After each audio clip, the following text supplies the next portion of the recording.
Good morning class. आपका स्वागत है अंकिता शर्मा केमिस्ट्री में। आज हम लोग पढ़ने जा रहे हैं hard and soft acid basis के बारे में जो पियर्सन ने दिया था। तो चलिए पढ़ते हैं।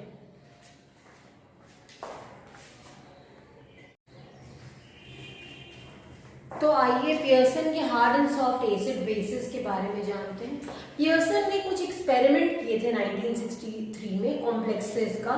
तो उसको पता चला कि जो लुईस एसिड जो हार्ड है वो हार्ड लुईस बेस के साथ कंबाइन कर रहा है और जो सॉफ्ट लुईस एसिड है वो सॉफ्ट लुईस बेस के साथ कंबाइन कर रहा है। आई होप कि आपको लुईस एसिड और बेसिस के बारे में पता हो।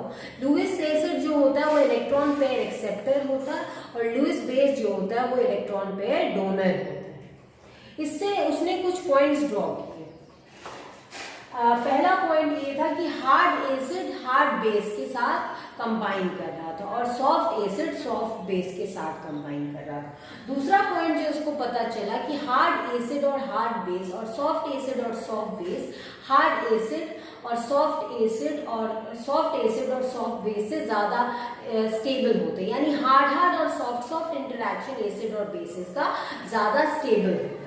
तीसरा पॉइंट ये था कि जो आपके hard and hard acid base interaction होते हैं वो आयनिक बॉन्डिंग के थ्रू होते हैं और जो soft and soft acid base interaction होते हैं वो कोवैलेंट बॉन्डिंग के थ्रू होते हैं। इतने सारे पॉइंट्स आप लिख लीजिए, फिर हम लोग हार्ड एसिड और हार्ड बेसिस के बारे में और सॉफ्ट एसिड और सॉफ्ट बेसिस के बारे में पढ़ते हैं।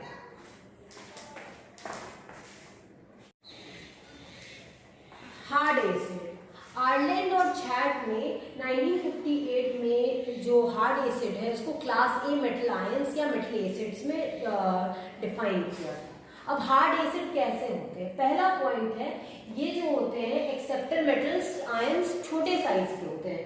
दूसरा पॉइंट है इसके हाई पॉजिटिव चार्ज होता है। तीसरा पॉइंट है इसका जो वैलेंस सेल है यानी आउटरमोस्ट सेल जो हार्ड एसिड का होता है जो इसमें मेटल्स आयन फॉल करते हैं उसको पोलराइज नहीं किया जा सकता, यानी उसका वैलेंस सेल किसी हार्ड मेटल आयन का जब किसी एनायन के कांटेक्ट में आएगा तो वो पोलराइज या डिस्टॉर्टेड या फिर उससे इलेक्ट्रॉन रिमूव नहीं किया जा सकता। इसके कुछ एग्जांपल्स देख लेते हैं। तो आप अगर पीरियोडिक टेबल पढ़े हैं तो उसमें एल्कली मेटल और एल्कलाइन अर्थ मेटल में जितने भी होते हैं वो सारे हार्ड एसिड में आ जाते हैं, जैसे hydrogen plus, lithium plus, sodium plus, potassium plus, beryllium plus, magnesium, calcium 2 plus, strontium and more. उसके अलावा स्कैंडियम और कुछ एब्लॉक एलिमेंट्स हैं जैसे lanthanum 3 plus, cerium plus 4, gadolinium plus 3, lutetium plus 3, thorium plus 4। उसके अलावा uranium, plutonium, titanium, zirconium, sulphur trioxide, BF3 और BCl3 भी आपके ये क्लास ए मेटल आयंस या फिर हार्ड एसिड होते हैं। आप ये लिख लें।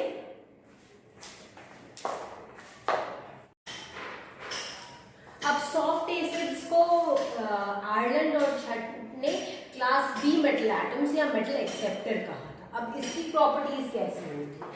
जो क्लास बी मेटल एटम्स या फिर सॉफ्ट एसिड होते हैं उसके मेटल एटम्स साइज में बड़े होते हैं, उसपे चार्ज जो होता है वो कम होता है, या तो लो चार्ज होगा या जीरो या पॉजिटिव चार्ज होगा। इसके वैलेंस सेल के इलेक्ट्रॉन को आसानी से पोलराइज किया जा सकता है। क्योंकि इसका वैलेंस सेल का इलेक्ट्रॉन आसानी से उसमें से इलेक्ट्रॉन आसानी से रिमूव किया जा सकता है या पोलराइज किया जा सकता है या इसके शेप को डिस्टॉर्ट किया जा सकता है, इसीलिए इसको सॉफ्ट एसिड कहते हैं। अब इसके कुछ एग्जाम्पल देखते हैं। Cobalt +2 charge, palladium +2, platinum +2, platinum +4, copper plus, Ag plus, Au plus, cadmium plus, Hg+2, carbene. Carbene आप डिटेल में ऑर्गेनिक में भी पढ़ेंगे। उसके बाद HO plus, RO plus, S plus, Br plus, Br2 plus. ये सारे एग्जाम्पल हैं सॉफ्ट एसिड के, आप लिख लीजिए।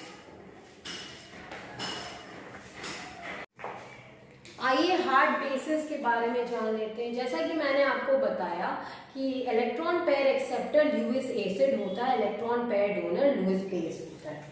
तो यहाँ पे जो डोनर एटम होगा हार्ड बेस का उसकी फॉलोइंग प्रॉपर्टीज होगी। नंबर 1 उसकी इलेक्ट्रोनेगेटिविटी बहुत हाई होगी। नंबर 2 इसके जो वैलेंस सेल के इलेक्ट्रॉन है ये बहुत टाइटली और स्ट्रांगली इसको पकड़ के रखता है, इसलिए वो पोलराइज नहीं हो सकता।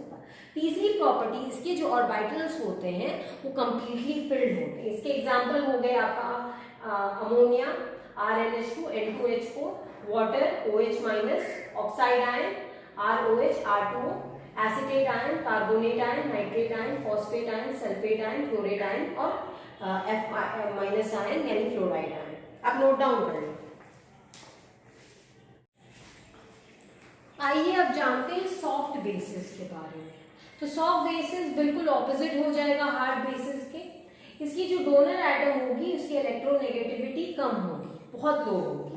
इसके जो वैलेंस सेल के इलेक्ट्रॉन है उसको ये बहुत टाइटली पकड़ के नहीं रखता, वीकली हेल्ड होता है। इसकी वजह से इसके जो वैलेंस सेल है उसको आसानी से पोलराइज किया जा सकता है। इसके जो ऑर्बिटल के इलेक्ट्रॉन होते हैं वो पार्शियली फिल्ड होते हैं। इसका एग्जाम्पल हो गया आपका H minus, R minus, C2H4, benzene, Cn minus, RNC, CO, thiocyanide, R3P, RO3, R3S, R2S, RSH, iodide minus. आप प्लीज नोट डाउन कर लें।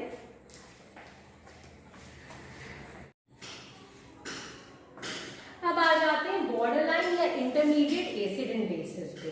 तो हम लोगों ने हार्ड एसिड एंड बेसिस की प्रॉपर्टी पढ़ ली। बॉर्डर लाइन या फिर intermediate, as the name suggest कि इसकी जो प्रॉपर्टीज या कैरेक्टरिस्टिक होगी वो हार्ड और सॉफ्ट एसिड बेसिस के बीच में होगी। अब इस बॉर्डर लाइन एसिड का एग्जांपल हम लोग देख लेते हैं। Fe2 plus ion, Ni2 plus ion, copper 2 plus ion, zinc plus 2 ion, आपका BCH3 whole 3, Bi3 plus sulphur dioxide. अब बॉर्डर लाइन बेसिस पे आ जाते हैं। सबसे पहला एग्जांपल है आपका एनिलीन C6H5NH2। दूसरा एग्जांपल है आपका C5H5N- यानी पायरॉल। तीसरा एग्जांपल है N3-, चौथा N2NO2 सल्फर ट्राइऑक्साइड Br-। आप लिख लें।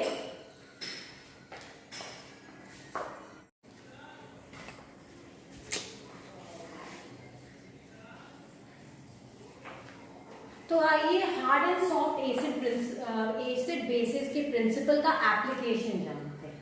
देखिए कुछ कंपाउंड्स जो होते हैं जिसमें सेम मेटल आयन होते हैं लेकिन उसमें लिगेंड अलग जुड़े हुए होते हैं। जैसे लिगेंड आपका I- हो गया, F- हुआ, लेकिन एक कंपाउंड स्टेबल होता है और एक कंपाउंड स्टेबल नहीं होता, इसकी वजह से एग्जिस्ट नहीं करता। एग्जाम्पल के लिए मैंने Ag2- और Agf2- ले लिया है।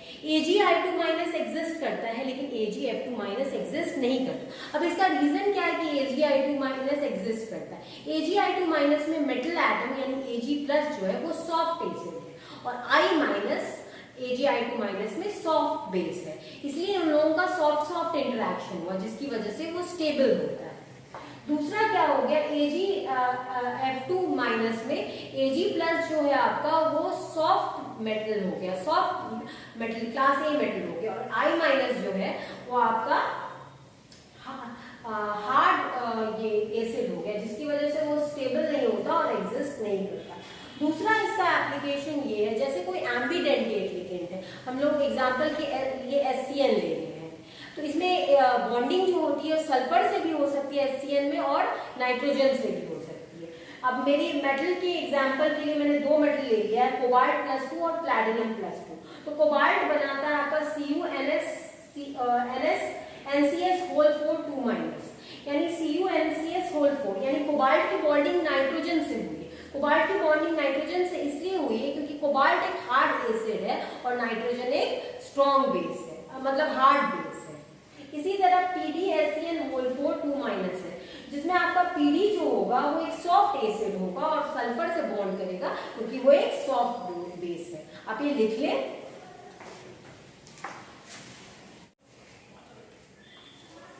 अब कुछ और एप्लीकेशंस देख लेते हैं शार्प्स प्रिंसिपल के।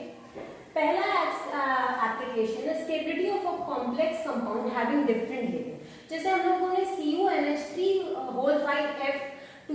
ले लिया है, तो इसमें NH3 में जो लिगेंड NH3 है वो आपका हार्ड लिगेंड है और F भी हार्ड लिगेंड है, इसलिए जो कॉम्प्लेक्स कंपाउंड होगा वो स्टेबल होगा।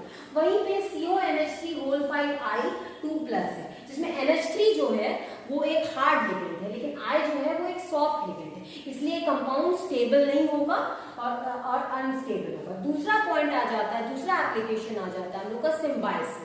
सिम्बाइसिस कहता है कि अगर किसी मेटल एटम से ऑलरेडी सॉफ्ट लिगेंड जुड़े हुए हैं तो उससे अगर कोई लिगेंड अटैच होगा तो वो सॉफ्ट ही होगा, और वाइस वर्सा अगर उससे कोई हार्ड लिगेंड जुड़े हुए हैं तो उससे हार्ड लिगेंड ही अटैच होगा। एग्जाम्पल के लिए BF3 जो अमोनिया के साथ कंबाइन कर, आपको मालूम है इसके साथ बैक बॉन्डिंग होती है, तो NH3 में N जो है वो एक हार्ड लिगेंड है, और जो इसमें ऑलरेडी लिगेंड प्रेजेंट है फ्लोरीन वो भी हार्ड लिगेंड है, इसलिए यहाँ पे जो कॉम्प्लेक्स बनेगा वो स्टेबल बनेगा। दूसरा एग्जाम्पल मैंने BH3 का लिया है, BH3 के साथ H- कंबाइन कर रहा है, तो H- जो है वो एक सॉफ्ट लिगेंड है, और जो ऑलरेडी H अटैच है वो भी सॉफ्ट लिगेंड है। यहाँ पे सॉफ्ट इंटरेक्शन होगा, इसलिए वो एक स्टेबल कंपाउंड बनेगा। आप लिख लीजिए। आइए कुछ और एप्लीकेशंस देख लेते हैं शार्प्स प्रिंसिपल के। पहला है सॉलिबिलिटी ऑफ कंपाउंड।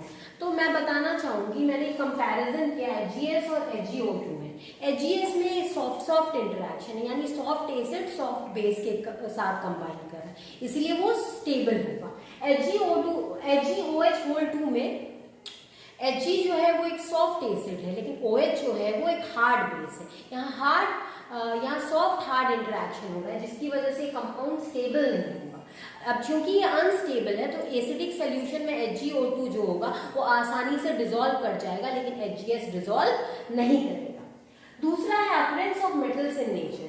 आप जानते होंगे कि magnesium carbonate, calcium carbonate Al2O3 nature में एग्जिस्ट करता है, लेकिन वही CaS यानी कैल्शियम सल्फाइड, MgS यानी मैग्नीशियम सल्फाइड, Al2S3 यानी एल्युमिनियम सल्फाइड नेचर में एग्जिस्ट नहीं करता। इसका रीजन क्या है? कैल्शियम कार्बोनेट, मैग्नीशियम कार्बोनेट और एल्युमिनियम ऑक्साइड में हम लोग देखते हैं Al2O3 में जो मेटल्स हैं यानी Ca, Mg और Al, ये हार्ड मेटल्स हैं, यानी मेटल एक्सेप्टर जो है वो हार्ड है, और जो बेसेस हैं यानी कार्बोनेट वो हार्ड बेस है, यानी हार्ड इंटरेक्शन हो रहा है जो कि स्टेबल होगा, इसीलिए ये मेटल ये नेचर में एग्जिस्ट करता है।